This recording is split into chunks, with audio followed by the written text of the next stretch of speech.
네, 저는 이번 성남시장에 출마한 예비후보 김배욱입니다. 제가 분당에서 재선 국회의원 한 것만 일반인들 알고 있는데요. 제가 사실 분당이 민주당의 험지 아니겠습니까? 네. 험지에서 재선 국회의원 되는데 너무나 힘들었습니다. 24년 전에 제가 노무현 지킴이 활동을 통해서 정치에 본격적으로 관심을 갖게 됐습니다. 전 노무현 대통령께서 후보가 됐음에도 불구하고 후보 지지율이 떨어지면서 후보를 교체하자. 저희 후단협 분위기가 있었지 않습니까? 거기에 저희들이 이러면 안 된다. 민주주의의 원칙이 훼손되는 거다.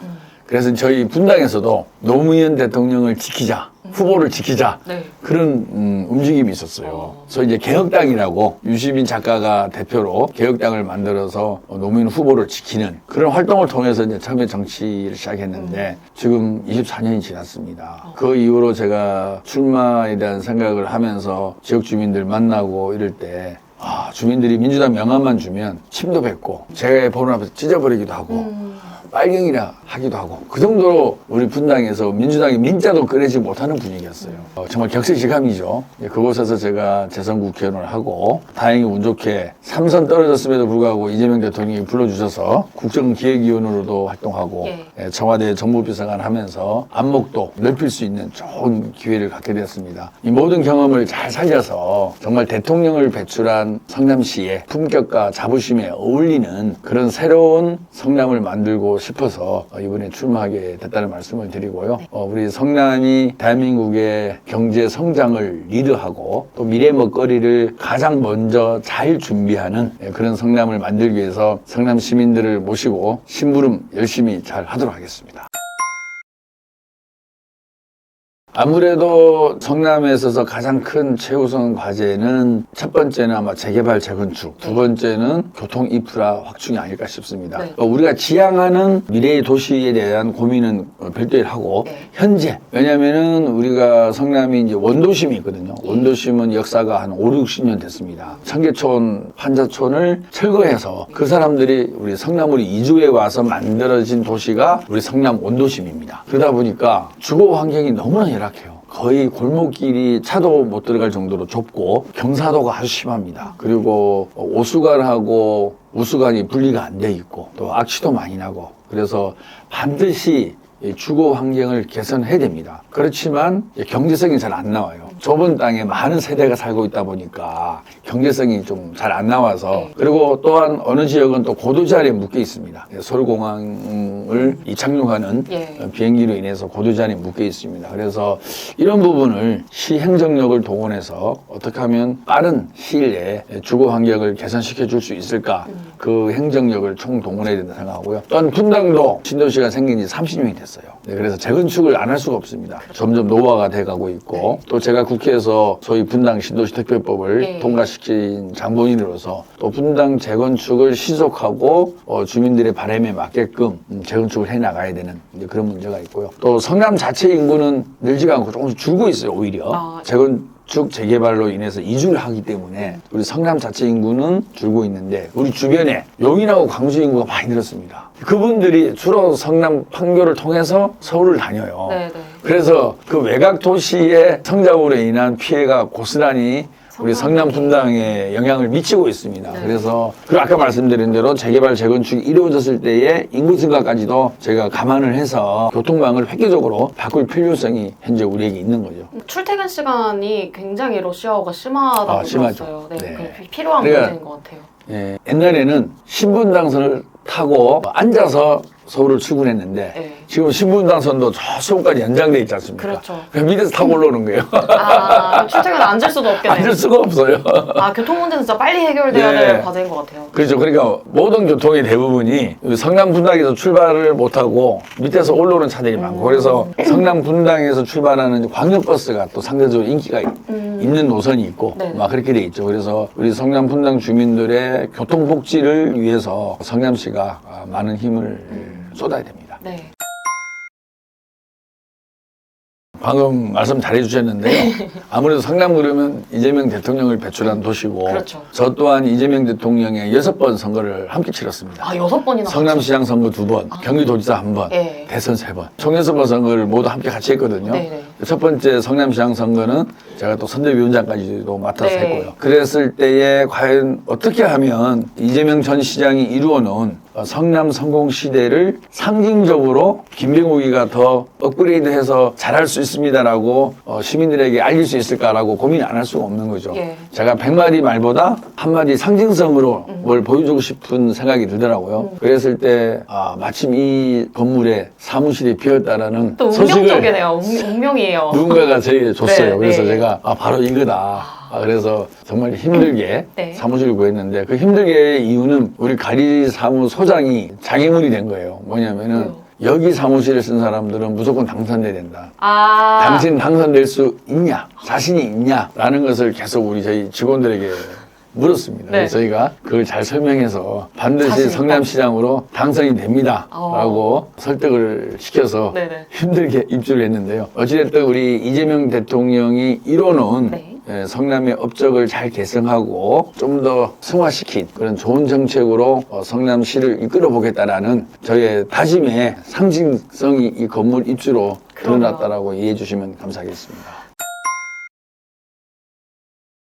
예, 청년배당은 이제 성남시장 시절에 이재명 대통령께서 네네. 처음으로 실시한 공약이고 많은 반향을 일으켰죠. 그리고 현 김동연 도지사도 그 정책에 대해서 동의를 하고 그것을 좀 더 경기도 전역으로 확대를 했어요. 그리고 그 예산에 대한 내역도 경기도가 70%를 부담하고 기초자치단체는 30%만 부담하라. 그러니까 모든 기초자치단체장들이 다 한 거죠. 우리 성남시 신상지 시장은 이걸 거부한 거예요. 그럼 성남만 지금 배제가 돼 있나요? 성남하고 고양시하고 그 나머지 국민의힘 기초자치단체장들도 다 수용해서 지금 실시하고 있는 정책임에도 불구하고 우리 성남시장은 이것을 거부했습니다. 아무런 이유가 안 되잖아요. 우리가 100% 내는 것도 아니고 예. 70%는 경기도에서 부담하고 30%만 내면 되는 거고 네. 또 이거 정책에 대해서 많은 시민들이 공감을 하고 있고 네. 또 지금 이제 양극화 시대에 가장 힘든 세대가 우리 청년 세대인데 네. 청년들에게 미래 희망의 씨앗을 제공하는 거거든요. 예. 그럼에도 불구하고 왜 우리 성남은 이걸 안 할까? 많은 사람들이 결국 이재명 지우기 정책 때문인 거 아닌가? 신상지 시장에 이재명 지우기라는 일관된 본인의 생각으로 인해서 결국 이런 결과가 나온 거 아닌가라는 분석을 합니다. 그래서 저 김병욱이 성남시장이 당선이 되면 가장 먼저 빨리 할 수 있는 정책 중에 하나가 네. 청년 배당을 부활시켜서 네. 24세 되는 청년들에게 연 100만 원씩 지급하겠다는 말씀을 꼭 드리고요. 그리고 또 하나는 이제 지난 4년간 받지 못한 청년들이 있습니다. 그래서 폐지가 되면서 못 받은 분들. 이 청년들을 저희가 선거운동하면서 만나거든요. 그거 꼭 주세요. 이런 청년들이 많아요. 아, 그렇죠. 억울하잖아요. 예, 억울하잖아요. 시장 잘못 만나서 자기는 못 받으니까. 네, 그래서 이제 적용. 그 부분에 대해서도 소급이라는 단어를 써야 될지는 모르겠는데 네. 경기도랑 잘 협의할 수밖에 없죠. 왜냐 경기도가 70%를 부담이 왔으니까. 예. 그래서 이제 추미애 대표께서 경기도지사가 되면은 네. 새로 된 경기도지사랑 잘 협의해서 네. 받지 못한 청년들을 어떻게 지원할 것인가 예. 라는 부분에 대해서도 좋은 결과를 만들어내려고 생각하고 있습니다. 저는 아무래도 그런 걸 많이 얘기를 해요. 결국에 우리가 단체장을 직선으로 뽑는 이유는 시민의 뜻대로 성남시와 성남 시민을 위해서 누가 더 일을 잘할 것이냐라는 그렇죠. 사람을 뽑는 거잖아요. 예. 근데 우리가 지방정부인데 네. 지방정부가 중앙정부랑 따로 놀 수 없다고 생각해요. 지방정부가 뜻을 펼치려면 네. 중앙정부의 국정과제와 궤도 갖춰야 되고 또 때로는 중앙정부의 협력을 우리가 얻어낼 수 있는 그런 환경을 갖춘 시장이 당선되어야만 우리 성남시도 발전하고 네. 시민의 삶도 개선된다고 봅니다. 이재명 정부가 이제 한 1년도 안 지났지만 한 6월 3일쯤 되면은 이제 임기가 딱 4년 남아요. 그리고 우리 성남시장도 임기가 4년입니다. 아, 그러네요. 그 4년에 합의 남은 맞네요. 임기가 네. 딱 4년이에요. 아.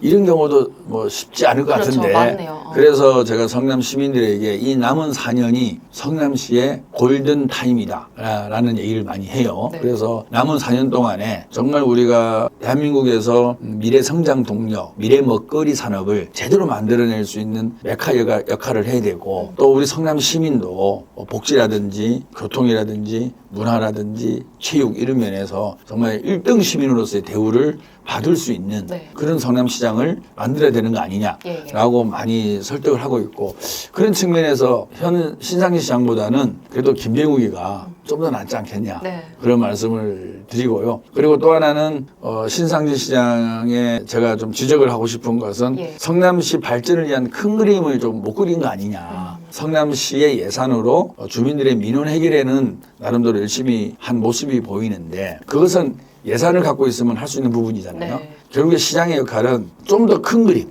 다시 말해서 성남시의 미래 비전을 보여주고, 그 미래 비전에 대해서 시민들의 공감을 이끌어내고, 그런 공감대 속에서 힘을 받아서 대한민국에서 성남시도 기여를 해야 되고, 네. 특히 판교라는 글로벌 이제 시티가 만들어졌지 않습니까? 이런 부분에서도 성남시장이 좀 기여를 하는 그런 모습이 필요한데, 지금의 모습은 좀 정체돼 있고 민원 해결을 하는 시장 모습으로서의 모습에 갇혀 있지 않은가라는 네. 생각을 해요. 네. 그래서 저는 이재명 정부와 손을 잡고 네. AI라든지 양자라든지 새로운 신산업을 적극적으로 발굴해내고, 그 속에서 일자리도 만들어내고 부가가치도 창출하고, 그러면 또 세금이 늘어나는 거 아니겠습니까? 그렇죠. 늘어나는 세금을 갖고 우리 성남 시민들의 복지, 교통 인프라 확충에 많이 활용을 하는 큰 그림을 그리는 좀 성남시가 되어야 되지 않느냐, 이런 말씀 좀 드리고 싶습니다. 아, 그럼요. 그래서 자주 모이시기도 하고 좀. 자주는 못 모이죠. 또 각자의 위치가 있으니까 자주는 못 모이는데요. 한 달 전에 만났나? 그리고 뭐 각자 소통을 열심히 하고 있습니다. 방송 나가면 네. 또 어제는 또 김남국 의원을 또 만났네. 정성호 선배도 한 번씩. 네. 사실 그런 거죠. 지금 원조 7이네 이렇게 표현을 쓰잖아요. 예. 이제 그만큼 지금 친명이 많이 늘어났다는 거죠. 사실 그때 이제 이재명 대통령은 주변부에서 중심부로 막 이제 진입하는 과정에 있어서 여의도 내에 이재명 대통령을 지원하는 그룹이 아주 약했죠. 그런 시절에 정성호 선배를 비롯해서 이제 몇몇 우리 의원들이, 야, 우리가 그래도 좀 우상이 되어 드려야 되는 거 아니냐. 그리고 힘들 때 곁에 있어줘야 되는 거 아니냐. 이제 이심전심으로 이제 의기투합을 해서 모이기 시작했는데, 그게 이제 마침 7명이었던 거죠. 그래서 이제 언론사에서 예. 네이밍 하기를 7인이라고 네이밍을 한 거고, 저희들은 그냥 모인 거죠. 모였는데 그렇게 된 거고, 이제 워낙 이제 친명들이 많다 보니까 이제 지금은 조금 구분하려고 언론에서도 이제 원조를 붙여갖고 예. 저 원조 7인에 원조 이렇게 맞습니다. 명명을 네. 대주신 거죠. 국회의원 중에서 누구보다도 다양한 직업을 많이 가진 국회의원입니다. 네. 쌍용그룹에서도 일을 해봤고, 한국증권업협회에서 코스닥 시장 개설할 때 실무 과장으로도 일을 해봤었고요. 경제적으로 어려울 때는 호프집도 하고 전동차집 하면서 투잡도 해봤고, 그다음에 천리안 IP 사업도 해봤고, 중견의 어려업체의 온라인 쇼핑몰도 해봤었고, 대학교 강의도 한 4, 5년 했었고, 많은 이제 실질적인 직업을 가지면서 사회생활을 했고, 그 경험을 바탕으로 국회의원도 8년 생활을 했고, 이제 국정기획위원, 청와대 정무비서관을 했는데요. 제가 갖고 있는 큰 장점 중에 하나는 누구보다도 좀 균형 감각이 있지 않느냐라는 생각을 해요. 네. 그래서 사람들의 얘기를 경청하면서도 저의 원칙과 소신을 지켜나가면서도 균형적으로 결론을 내려고 노력하는 모습, 또 그 과정이 또 많은 사람들한테 공감을 좀 사는 것 같습니다. 우리 성남이 나아가야 될 방향이 분명히 있는 거고, 대한민국에서 성남만한 도시가 사실 없습니다. 성남다운 성남을 만들어 가야 될 책임이 차기 성남시장에 있는 거고요. 이재명 정부랑 정말 호흡을 잘 맞춰서 대한민국의 경제 수도로서의 역할을 하는 성남, 그리고 글로벌에 있어서도 절대 뒤처지지 않는 글로벌 시티 성남, 이런 모습을 잘 그려가려고 준비를 잘 하도록 하겠습니다. 알겠습니다. 후보님 응원하겠습니다. 네, 많이 응원해주세요. 네, 오늘 네. 인터뷰 응해주셔서 다시 한번 감사드립니다. 감사합니다. 네, 고맙습니다. 네. 네.